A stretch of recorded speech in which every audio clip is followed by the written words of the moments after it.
Ketika gue alamin itu, Van, gue tuh terancam bangkrut. Terancam bangkrut, kehilangan semua yang sudah gue bangun puluhan tahun itu, Van. Terlihat lebih dewasa ya, Mas Ari? Apa? Terlihat lebih dewasa ya, Bukan dewasa, Van. Apa? Tua. Masih mau ngasih utangan gak ya? Gitu. Dilesin ke namanya Pak Bob. Dia pelatih vokalnya Ita Purnamasari gitu-gitu. Wow. Tapi gue cuma masuk 3 kali, Van. Karena? Ya. Lu bisa ungkapin nggak itu? Saat gue memutuskan keluar dari Dewa.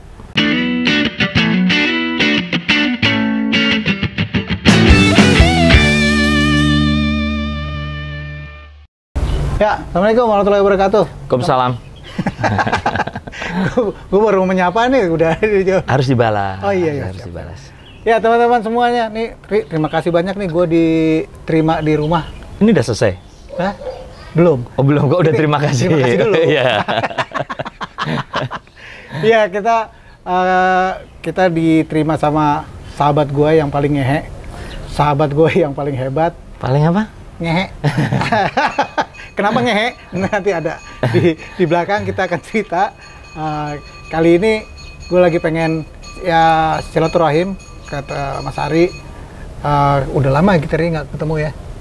Enggak, baru minggu lalu kita ketemu. Minggu lalu di Indonesian Idol. Iya. Nongkrong lama. Nongkrong udah lama. Udah lama nongkrong. Pokoknya untuk kisah tentang Ari Lasso banyak banget gue kisahnya. Malah agak-agak cenderung rahasia, cenderung belum pernah berbahaya dan belum pernah diungkapkan di mana-mana. Mungkin habis ini gue akan ngungkapin sedikit-sedikit, ya. Dipirit-pirit gitu. Ya. Nanti ada di tempatku juga. Ya.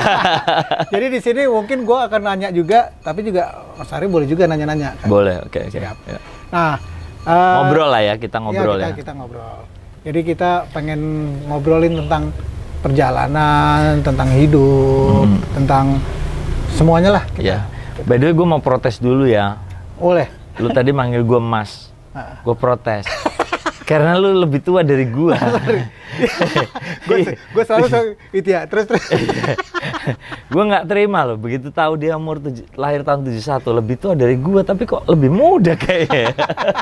Itu gue triknya, manggil orang semuanya Mas atau Om. Jadi kita berasa lebih muda. Iya. Boleh triknya. Habis ini gue juga panggil Omah, siapapun. Siap. Ya, ini kita bakal ngobrol ngalor ngidul. Jadi kemarin gue punya ini acara program di YouTube gue. Gue nonton juga tuh. Iya. Slangpreneur ya. Ya, Slangpreneur. Jadi Slangpreneur itu kan sebenarnya program yang pengen sih sebenarnya gue sebagai slang pengen memberikan timbal balik sih kepada slankers. Semua apa yang kita terima di slang itu, semua itu kan adalah akibat dari apresiasinya si slankers. Betul. Ya kan? Iya. Album kita mereka beli, tiket konser kita mereka beli, merchandise kita beli, mereka yang beli semuanya. Panggung mereka datangi. Semua yang mereka datangin. Jadi kalau nggak ada mereka, nggak ada cuan, bos. jadi ini program Slangpreneur emang gue persembahin dedicate untuk si slankers yang memang slankers itu emang hebat. Konsisten.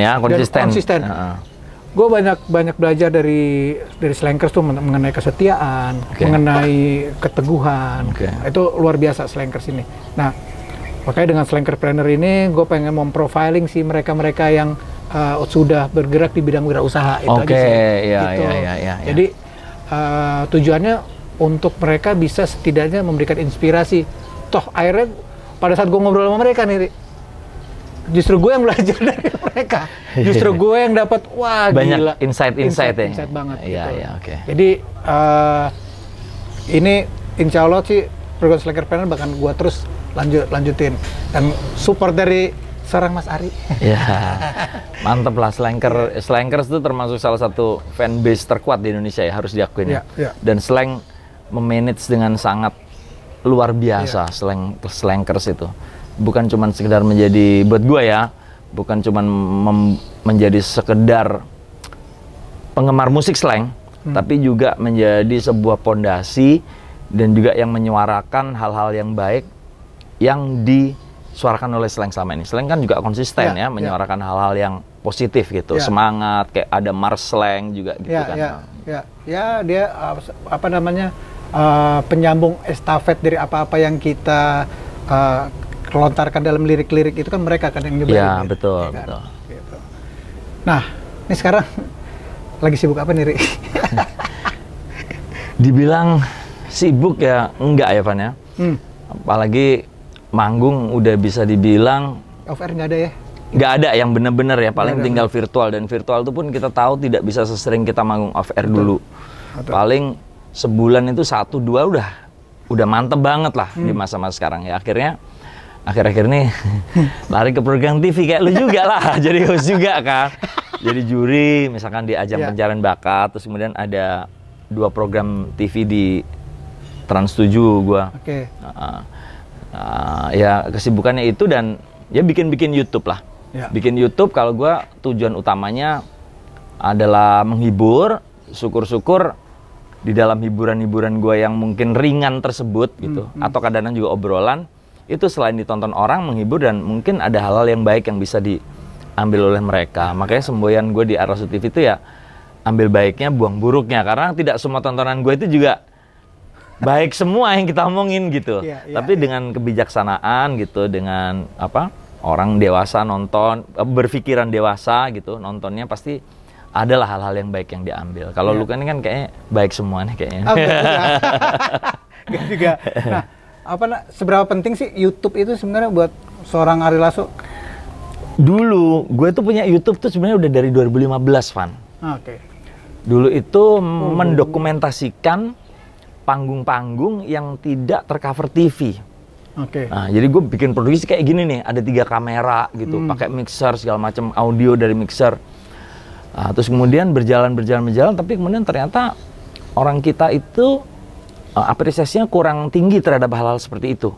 Sesuatu yang gitu. Mereka tuh pengennya sesuatu yang apa ya? Di dunia digital itu mereka pengen tahu hal-hal di luar gue sebagai penyanyi yang udah puluhan tahun.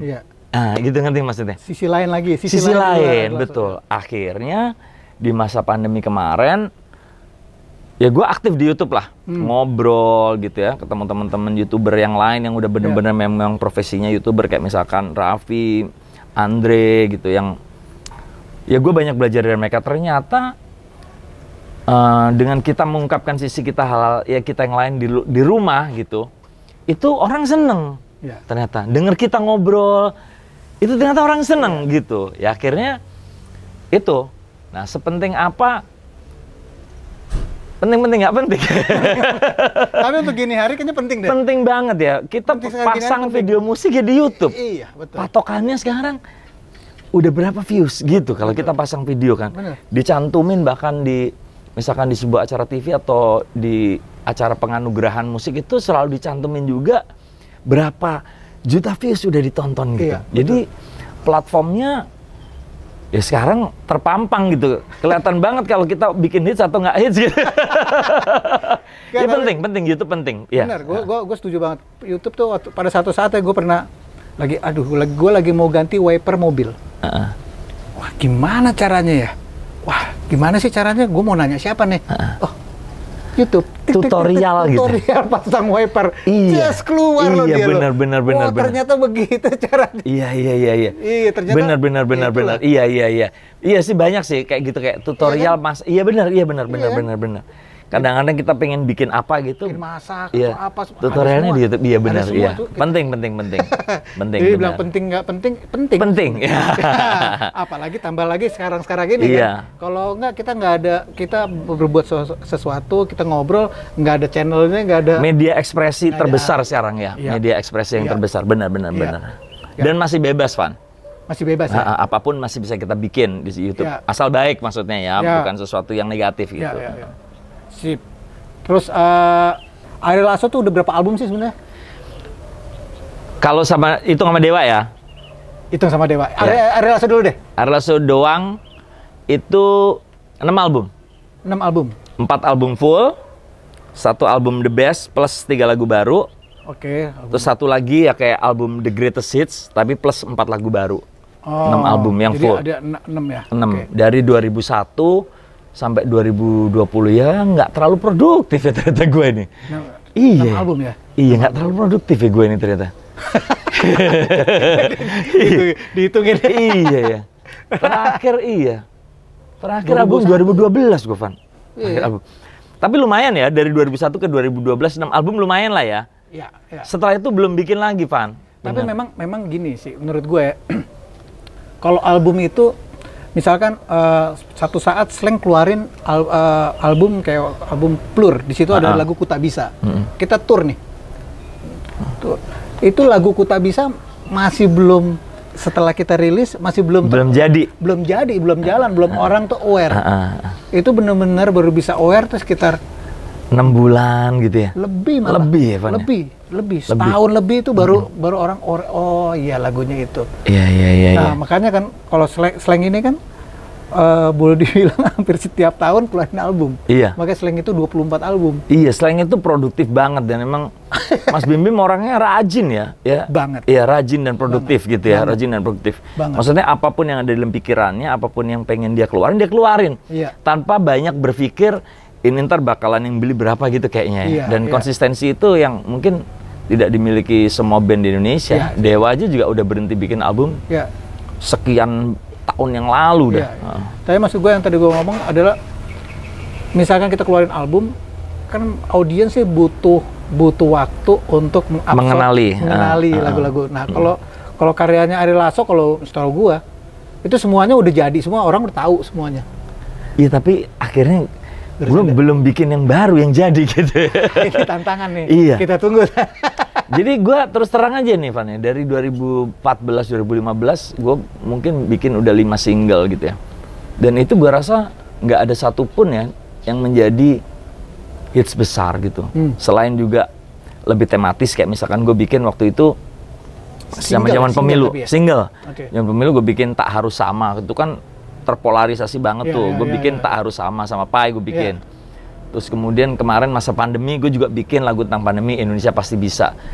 Nah, ini di tahun ini habis Lebaran gue rilis sesuatu yang mungkin ringan lah, ya Kembali ke Cinta gitu. Tapi kalau misalnya ide untuk ngeluarin karya itu total semua dari lo ya, bukan dari label ya? Gue sekarang nggak ada label. Oh gitu. Udah nggak di Aquarius lagi? Udah nggak di Aquarius lagi. Oh, oke. Udah nggak di Aquarius lagi. Gue baru tahu nih. Nah, udah selesai dari 2014 mungkin 2015 ya.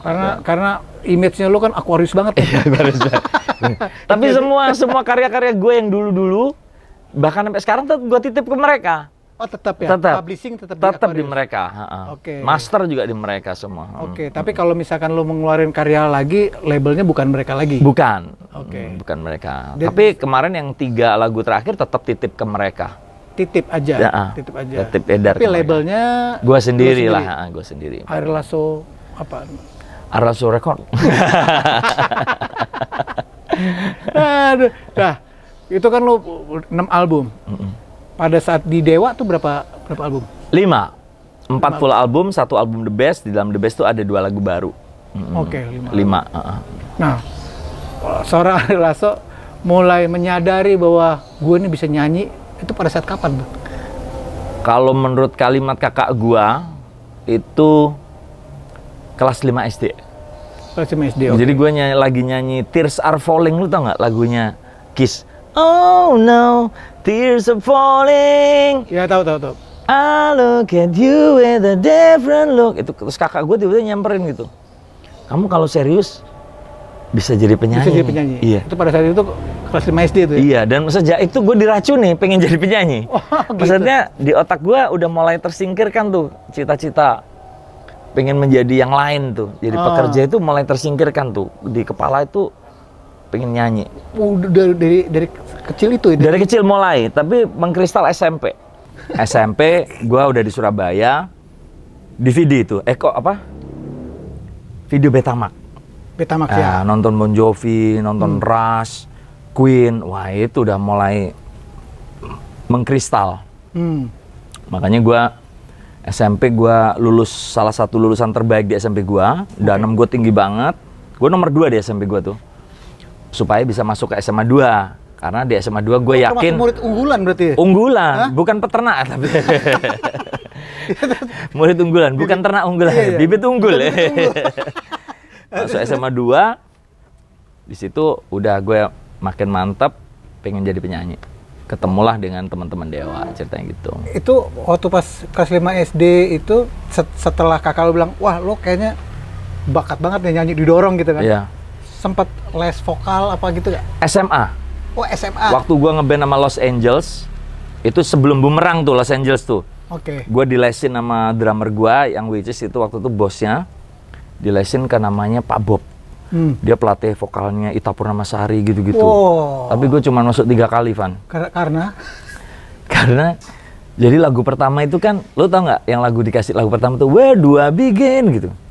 Dikasih not kan, gue suruh baca not. Kebetulan gue udah tahu lagunya, jadi gue kayak do mi sol sol. Wah, kamu pinter. Minggu berikutnya dikasih lagu yang gue nggak tahu not ya, gak bisa baca. Lo mestinya lo nyanyi sol mi nya ngasal aja mestinya. Iya, ya gak bisa kan nggak tahu lagunya, Pak. Ditabokin gua. Wah, kamu bohong ya gini. Udah minggu depannya gue masuk, kejem memang, kenceng, gurunya kenceng. Ya guru-guru zaman itu ya, guru vokal zaman itu. Dulu, ya. Akhirnya gue ya udah 3 kali doang. Tapi gue dalam 3 kali itu cukup mendapat inilah pelajaran yang cukup tentang pernafasan itu, pernafasan. Les vokal itu zaman SMA. Bandnya Los Angeles. Los Angeles.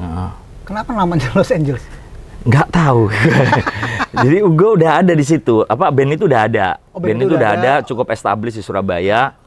Vokalisnya keluar, gue ditarik masuk gitu. Itu udah pada saat itu udah kenal sama Dani belum? Udah dong. SMA gue dari kelas 1 kenal Dani. Los Angeles itu sama Dani juga? Bukan? Sempet, Dani sempet gitu. Main. Kalau main butuh keyboard, ya kita panggil Dani gitu. Dani main juga di Los Angeles, sempet main juga? Sempet. Sampai akhirnya lo berdua bergabung dalam Dewa tuh ceritanya gimana? Bergabung dengan Dewa tuh ceritanya lucu. Jadi besok 2 hari lagi itu ada acara, namanya pentas musik lah, di halaman sekolah. Nah Dani itu bandnya Downbeat. Downbeat, Dia pengen bawain Hard to Say I'm Sorry. Gue dapet teman sama Dani, udah minum lah. Teman minum, teman di Los Angeles juga, teman dengerin musik, teman nongkrong. Terus tiba-tiba dia dari sebelah kelas gue, kan zaman dulu kalau kelas tuh pintunya gede-gede ya, kebuka gitu ya. Dia teriak-teriak, Ri, besok nyanyi sama Downbeat ya. Padahal gue lagi pelajaran tuh. Lagu apa? Gue bilang gitu kan. Hard to Say I'm Sorry. Oke, sip. Gue bilang gitu. Besoknya latihan, manggung sukses banget. Sukses banget gue. Udah sejak itu gue menjadi penyanyi Downbeat. Sebelumnya penyanyi Downbeat itu cewek, maininnya jazz. Kayak misalkan Cassiope, lagu-lagu jazzy zaman itulah ya, Krakatau gitu. Akhirnya gue masuk, berubahlah Downbeat ini memainkan musik-musik pop rock ya, Whitesnake, Warren, kayak gitu-gitu zaman itu ya. Kebetulan sama kita semua penggemar musik-musik itu, Dani juga suka. Terus akhirnya ketemu Wawan, bersatu lagi dengan Wawan. Ya udah, Dewa aja lah. Ini Ari juga A juga kan. Jadi Dewa. Udah ada Andra di situ. Andra udah. Downbeat itu Andra, Erwin, Dani. Downbeat itu. Wawan menyusul. Kemudian drummernya Downbeat dipecat. Jadi emang udah punya kebiasaan mecat dan itu dari dulu. Drummer tuh korbannya Dani semua. Ya bener. Oh iya, kalau ditelusuri sejarah bener. Dari awal, drummernya dulu kalau nggak salah Salman atau Ucok namanya. Dipecat juga, ganti Wawan, Dewa. Dewa manggung pertama tuh di acara kampus gua tuh. Gua selesai penataran, gua jadi panitia acara musik di kampus. Mau nggak nih kita main? Pakai nama apa ya? Udah Dewa aja, tapi masih D.W.A.A. Dewa gitu, karena A-nya 2 kan, Andra dan Ari. Kita main sukses juga. Main lagunya Roxus, Where Are You Now? Terus Nirvana, Ugly Kid Joe, nggak nyambung deh pokoknya, genrenya lah. Iya, berarti di Downbeat itu genrenya langsung berubah ke pop rock. Pop rock ya? Pop rock. Toto, bawain Toto. Terus juga sempat main di kampus gue tuh, yang kepotong tadi. Kita main acara namanya Musik Lorong, kita bawain lagunya Slang tuh. Oh iya? Sweet Hehe. Beneran, jadi Dewa tuh emang dari dulu ngefans sama Slang gitu. Ya udah akhirnya bawain lagu itu White Lion gitu-gitulah, model-model gitu sampai akhirnya tiba-tiba Dhani menunjukkan lagu-lagunya, kita rekaman aja yuk ke Jakarta, ini Slank aja bisa kok. Jadi gitu, nggak harus melalui label-label gede segala macam, bikin dulu aja. Kita dengar-dengar lah, baca di High kisahnya Slank itu, ternyata bikin master dulu lah begini begitu ya. Yaudah kita berangkat ke Jakarta, lagunya mana Dan? Tunjukin, wih enak-enak ya lagunya gitu kan, untuk ukuran anak SMA waktu itu kan. Ya udah akhirnya kita berangkat Jakarta, rekaman, ya jadilah gitu ceritanya. Jadi, ya akhirnya di tengah-tengah akhirnya jadi Dewa, terus seru-serunya Slank juga berkarir. Terus akhirnya kan kita ketemu tuh kan, kita ketemu di Potlot pada saat itu kan. Iya. Nah, salah satu tempat yang kita tuju di Jakarta tuh, gua itu harus ke Potlot pokoknya kalau ke Jakarta. Iyalah. Jadi apa istilahnya ya? Kita tuh ngebayangin dari cover-cover Slank itu kayak apa ya Potlot itu gitu. Gua kesana ketemu lu ya kan. Tapi waktu itu band lu apa, Van? Dulu kan gua sama Imanes. Sama Imanes, almarhum. Almarhum Imanes. Betul. Pemain bahasa Imanes. Iya. Imanes pemain tua ini. Pemain lama. Pemain lama.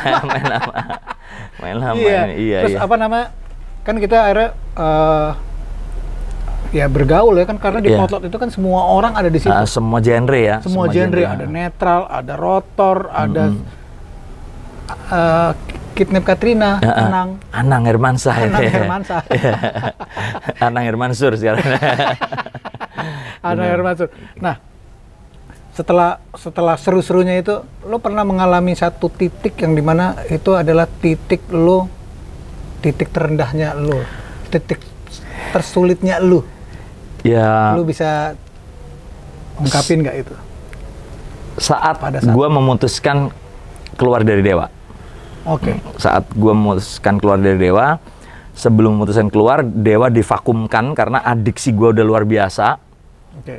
Dhani bikin Ahmad Band. Ya, bikin Ahmad Band sama Pai. Drugs problem ya? Karena drugs problem. Itu sengsara, Van. Sengsara banget. Jadi sampai ibaratnya makan pun susah. Makan pun susah. Kadang-kadang kita bener-bener cashless gitu ya, nggak punya duit, bener-bener nggak punya duit. Dan itulah yang membuat gue juga akhirnya, wah ini udah nggak bener nih kayak hidup gue. Dan sejak itulah tahun 97 tuh, bukan konflik ya, masalah gue lah. Ingin mengundurkan diri dari Dewa tuh dari 97 sampai akhirnya terrealisasi di tahun 99. Dan dari 97 ke 99 itulah masa-masa paling sengsara sekali. Karena di tahun 2000 kehidupan gue lumayan membaik.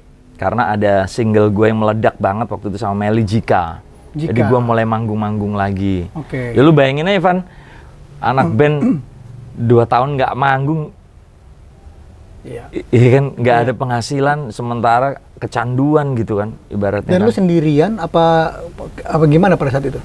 Sendirian aja? Sendiri. Karena gue juga nggak bergaul di kalangan jangkis, gue nggak gitu. Jadi ya lebih ke gua ke BD pulang gitu lah gitu.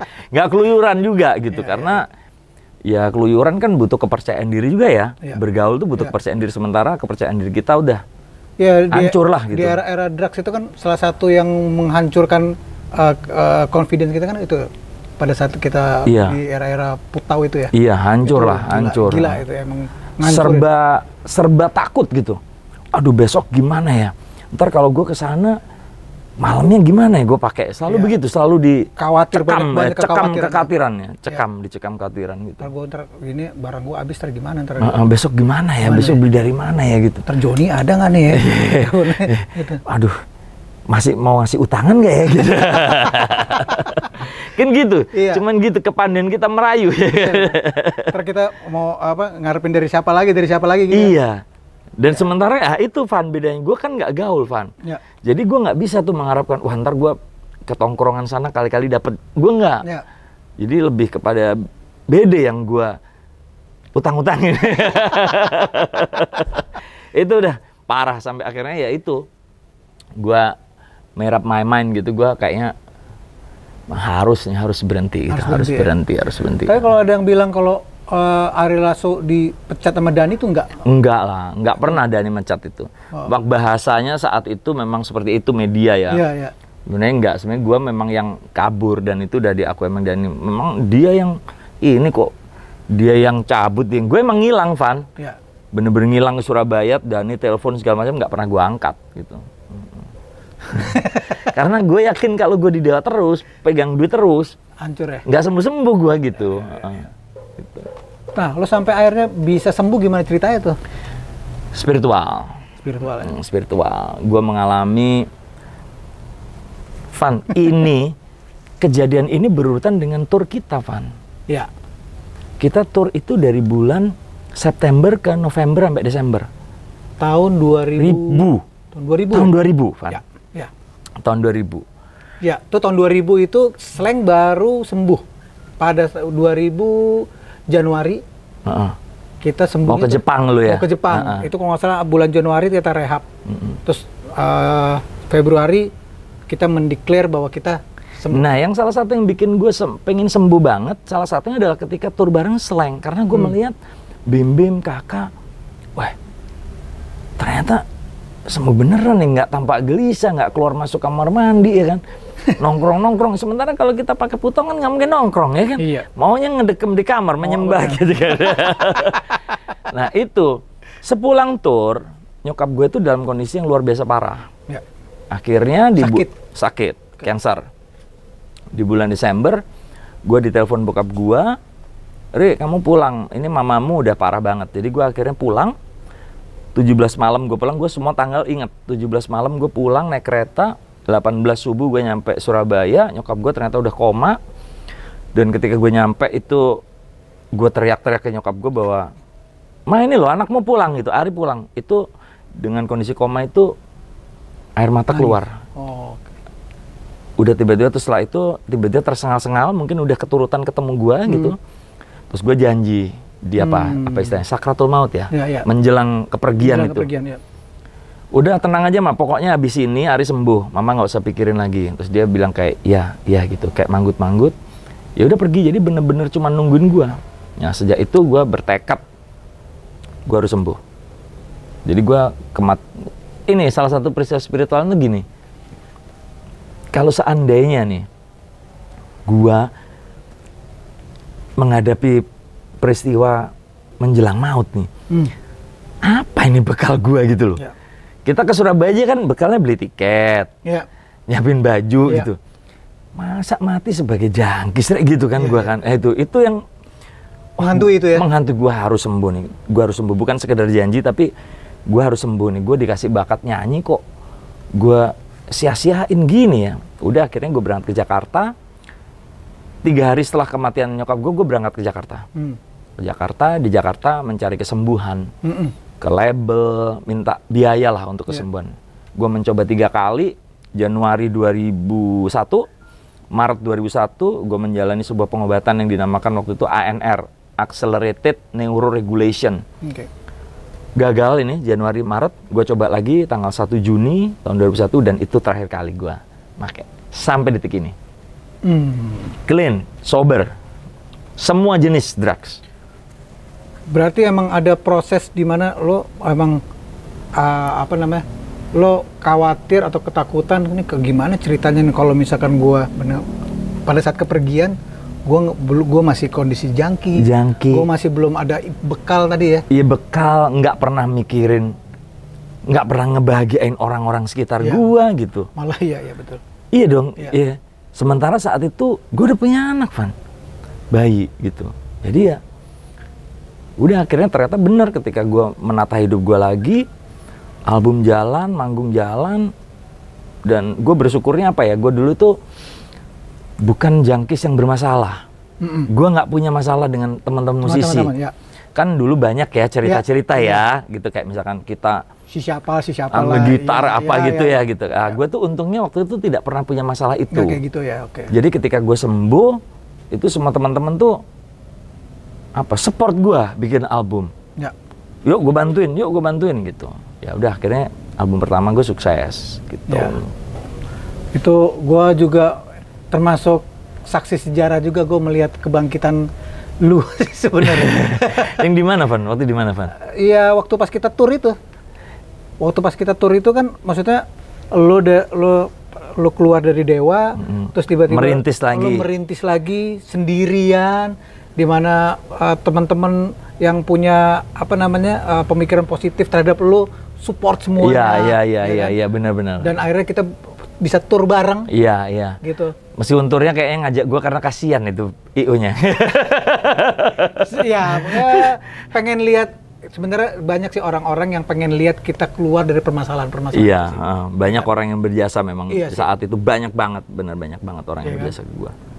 Termasuk yang di Jambi itu. Iya nanti ya itu gue. Jadi pernah ada satu kondisi yang belum pernah diceritakan gitu. Nanti tunggu di channelku ya.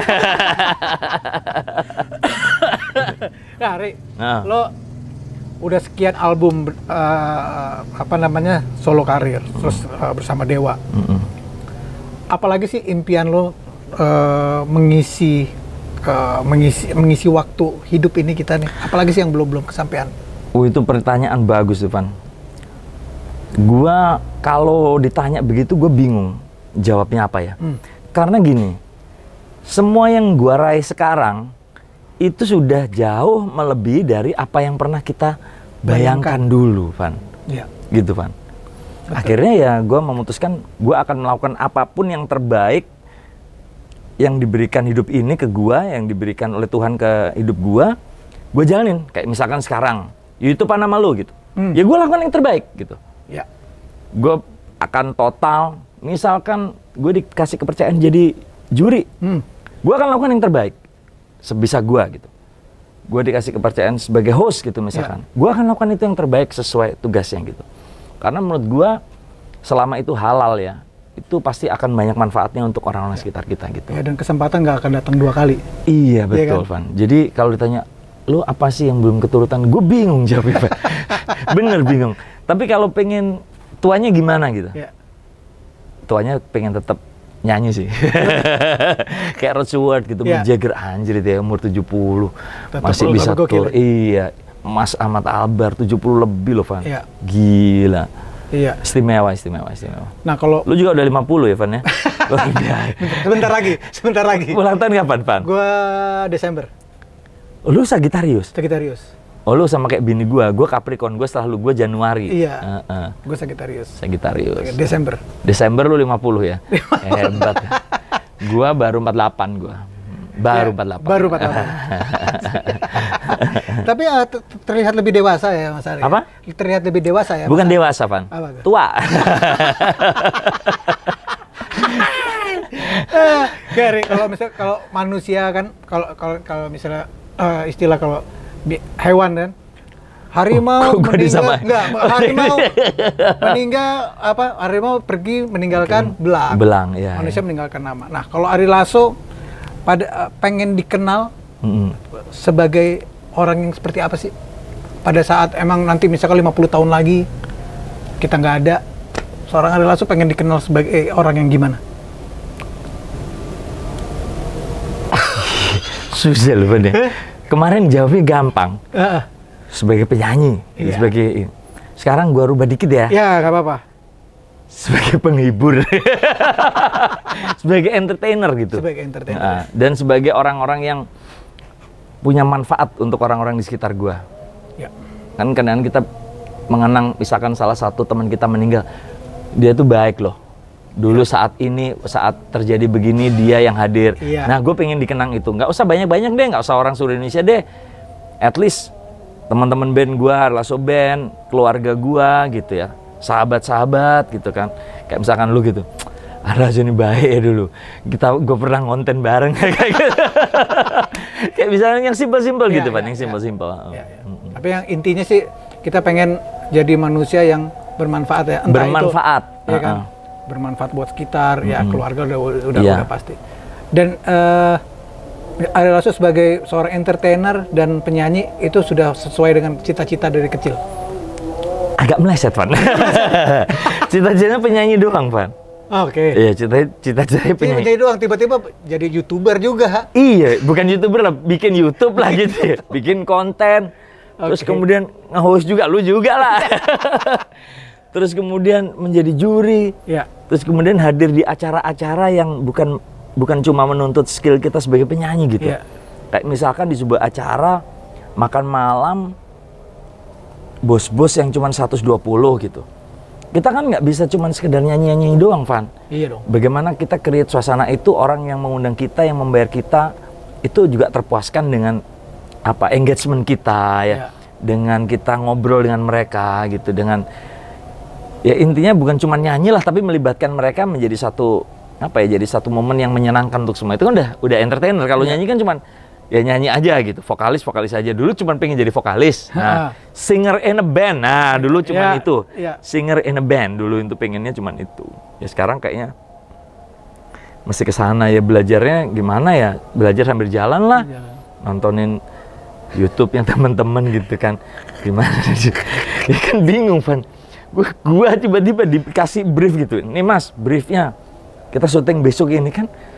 Puyeng ya, Van ya. Untungnya udah latihan di YouTube kan, gue udah tulis skrip gitu kan. Besok ngapain gitu. Iya. Jadi apa yang lo bayangin, ternyata lo dikasih lebih. Semesta memberikan kita semuanya lebih dari apa yang kita bayangkan. Bener, beribu-ribu kali lipat lah. Beribu-ribu kali lipat dari apa yang pernah gue bayangkan kehidupan sebagai seorang vokalis. Serius, beneran. Iya. Termasuk orang yang percaya sama karma nggak? Mungkin bukan kata itu. Bukan kata karma. Bukan kata karma. Tapi bahwa perbuatan baik itu akan menuai sesuatu yang baik, energi yang baik, sangka baik itu akan mendatangkan keberuntungan-keberuntungan, berkat-berkat, berkah-berkah. Demikian juga sebaliknya. Hati iri, perasaan dengki, terus apalagi jahat sama orang gitu, dendam ya. Itu menghancurkan kebaikan-kebaikan dalam diri gua. Itu gua yakin banget. Jadi sebenarnya kayak kita ngelempar bola karet ke tembok ya.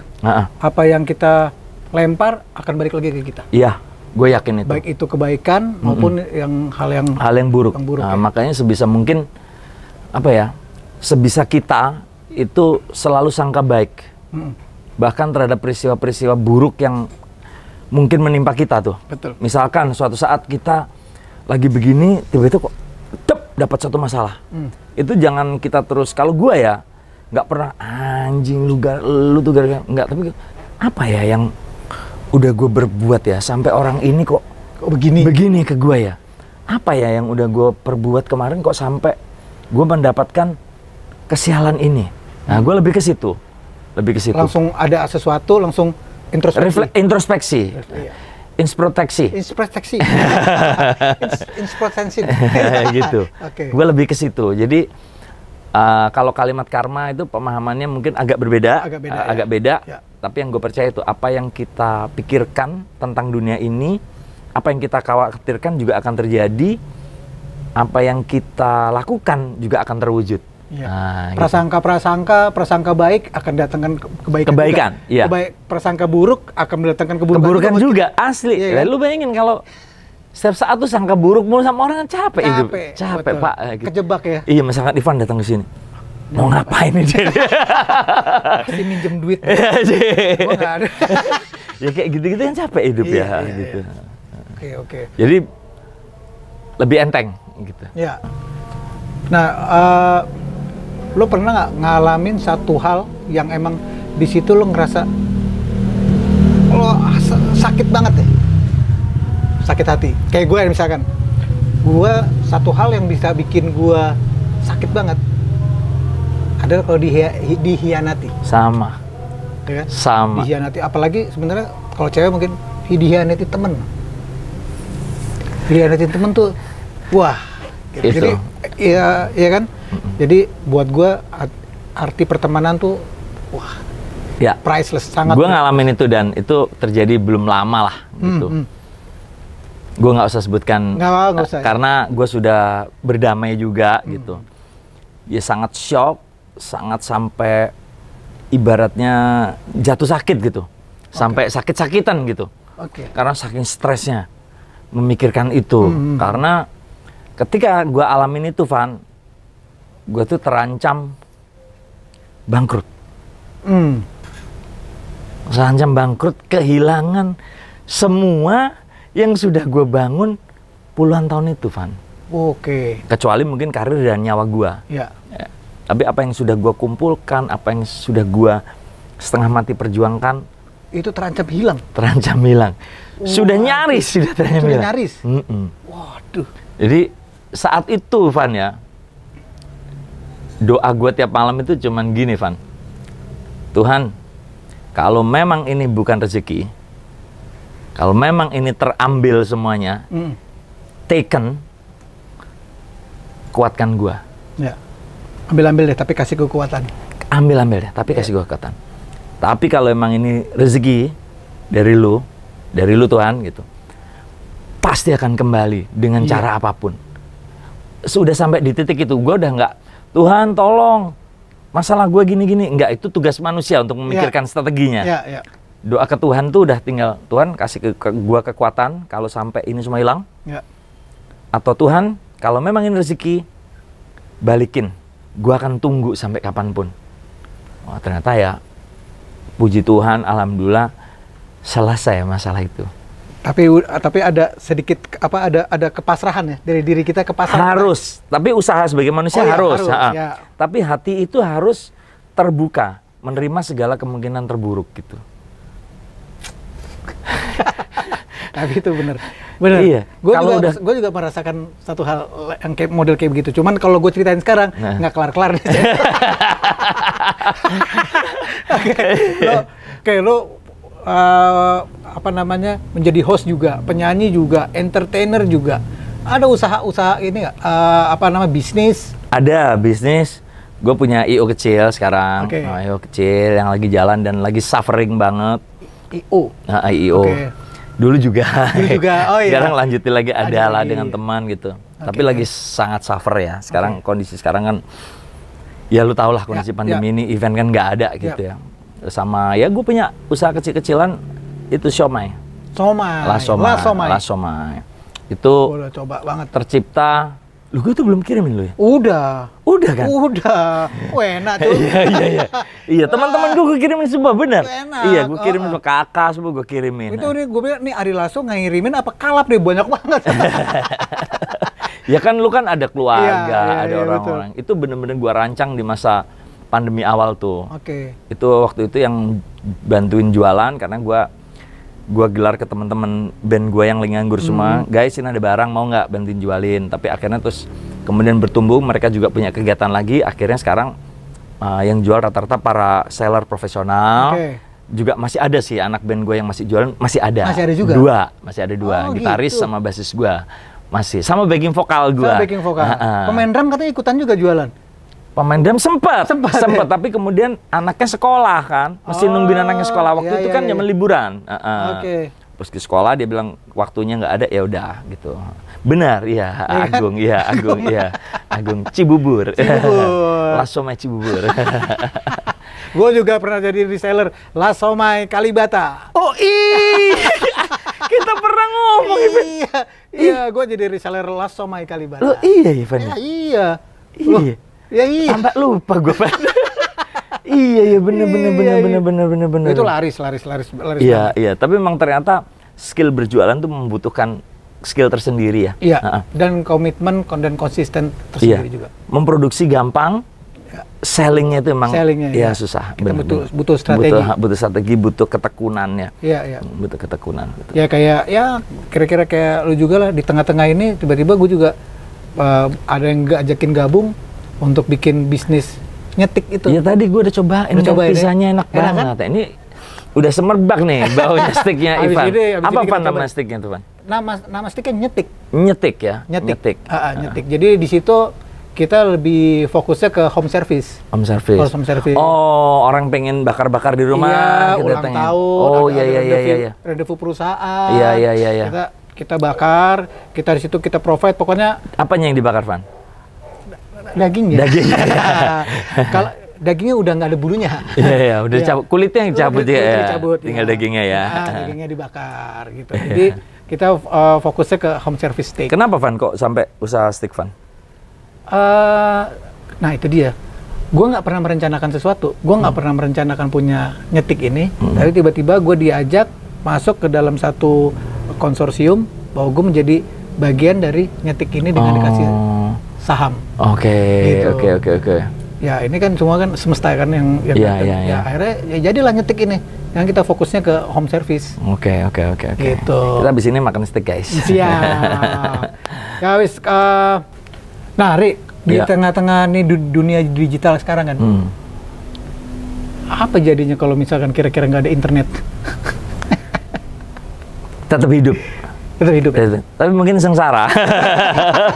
Kita nggak bisa konten. Iya, nggak bisa konten, nggak bisa berhubungan dengan orang gitu. Karena kita udah kecanduan ya berhubungan dengan orang itu ya. Betul. Apa istilahnya, terkoneksi dengan mudah gitu. Sampai kadang-kadang kerinduan fisik itu agak berkurang gitu. Iya. Karena ketika kangen, kalau zaman dulu ketika kita kangen kita tinggal, bro gua ke rumah lu, cukup. Kita ke rumah dia. Cukup. Nah sekarang itu bercanda di WhatsApp setengah jam gitu udah agak terkurangi gitu kangennya. Tapi kalau menurut gue, kalau misalkan sekarang ini nggak ada internet, kalau menurut gue adalah suatu bencana besar.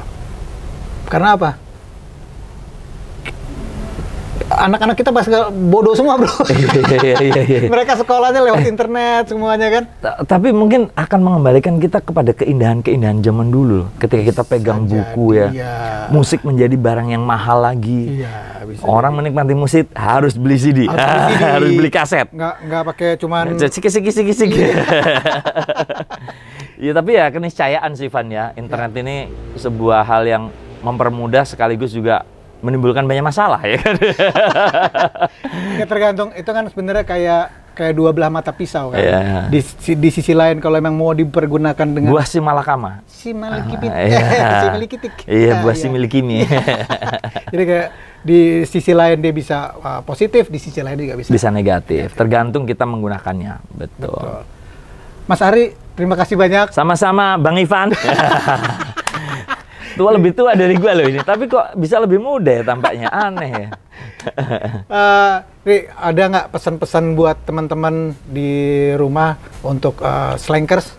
Di slankers kan gue punya program Slankerpreneur. Oke. Mungkin bisa kasih tips kayak kiat-kiat untuk tetap bisa tegar di tengah pandemi ini. Ya untuk teman-teman slankers, kalian cukup mendengarkan lagu Marsleng gitu. Gue pernah dengar lagunya itu dan itu sangat mewakili apa ya, jiwa pejuang. Kalian harus punya jiwa fighter karena slang itu semuanya fighter gitu. Jangan manja gitu kan, ada kalimat jangan manja, lu harus apa kalimatnya di slang Marsleng itu? Di sini tempat cari senang, salah tempat kalau kau cari uang. Di sini orang-orang penuh kreativitas. Harus kreatif. Orang yang survive. Di masa pandemi ini kan dunia berubah ya. Tapi kalau kalian mau menggali diri, mau mawas diri, mau melihat, itu sebenarnya malah membuka peluang-peluang baru yang dulu tidak sempat kita lakukan karena dulu memanjakan kita kondisinya, ya kan?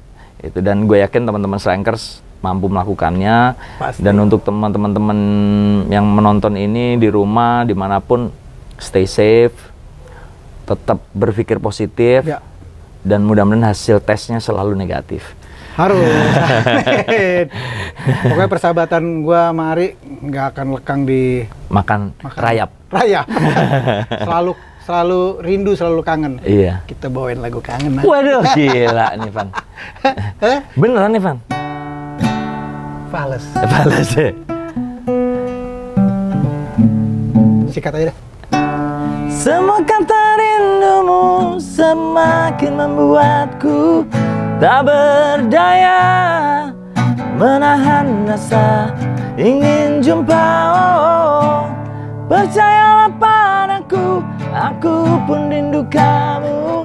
Ku akan pulang melepas semua kerinduan yang terpendam. Masih bisa nyanyi gua. Thank you banget, Rik. Thank you banget, Van. Makasih banyak. Thank you teman-teman semuanya. Sampai ketemu di program kita berikutnya. Peace. Wassalam. Peace.